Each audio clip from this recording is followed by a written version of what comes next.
What's up? This is Andrew from the band Ripped to Shreds. Do you struggle with making money from death metal? Has no one ever complimented how sick your guitars sound? I have the solution for you. Here are 4 secret EQ moves to professional death metal guitar. Now, these raw multi-tracks that we're going to look at come from Luan, and it was the first time I provided guitar tones rather than a plain DI to the mixing engineer, who was Greg Wilkinson on this album. I'm 90% sure that I used the Axe Effects and this TC Electronics iMaster, I think on a JCM 800 model and Petrucci V30 IR. I didn't start learning how to mic my own cab until I think the very end of 2019. Step 1, do nothing. Just listen. If you don't hear resonances or noise that jump out at you, don't touch it. Anything will sound shitty if you boost it 12 dB with a narrow Q.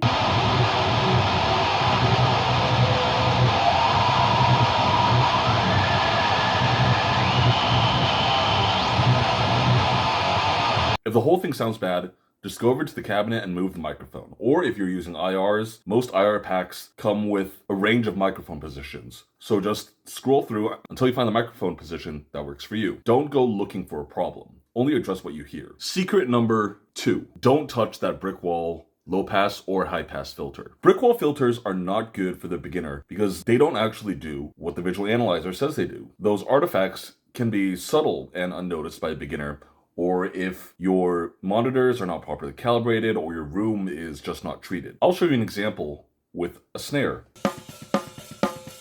You may have remembered in one of the previous videos I said that linear phase EQ would never be used. I'm going to show you an example with this snare. Right now, it's in 0 latency mode. I'm going to put a narrow boost on the fundamental of the snare at 200 Hertz.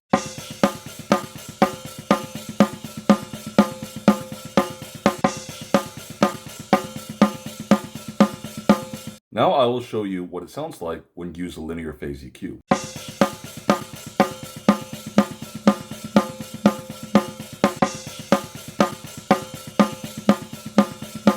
You hear that? That whoop, whoop, whoop sound. That's called pre-ringing. That is an artifact of how the math works when you design a linear phase EQ. It is unavoidable, and it's most apparent on transient heavy materials like a snare or a guitar chuck. There may be some very specific scenarios where some small amount of pre-ringing is preferable to whatever you're trying to fix. I don't know what those are, so I've never used it. Now let's put this EQ back into 0 latency mode and see what happens when we use a brick wall filter.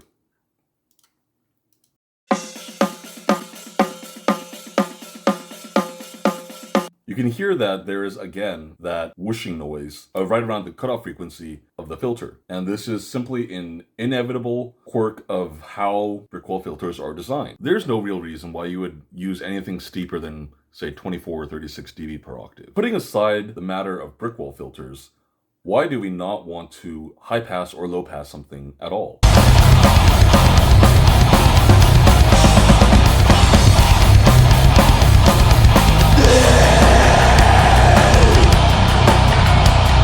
I can't hear very much difference with the high pass, and my philosophy is always, if you can't hear it, don't bother with it. There are definitely some specific situations where I will want to high pass guitars very aggressively, much higher than 90 Hertz, because I want to let a lot more bass through or a lot more kick through. But I would not immediately start high passing it as a default move. Now let's look at the low pass.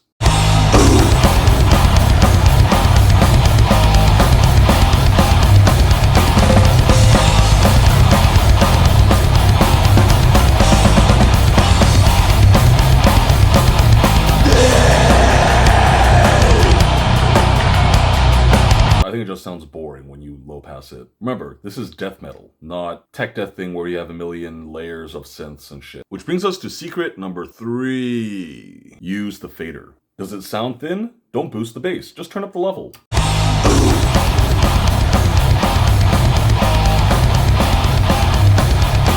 If it sounds too bright to you, just turn it down.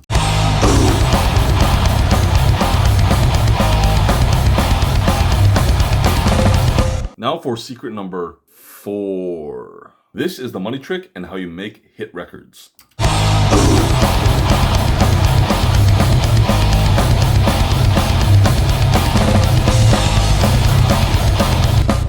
Scoop the shit out of mids and it instantly sounds fat and sick and you sell 1 million records. The moral of this story is that it's not really possible to get proficient at EQing metal guitars in a 3-minute long YouTube video. Much the same as you can't start shredding at 15 notes a second after watching video. You need to practice. It will take months of working on your own music.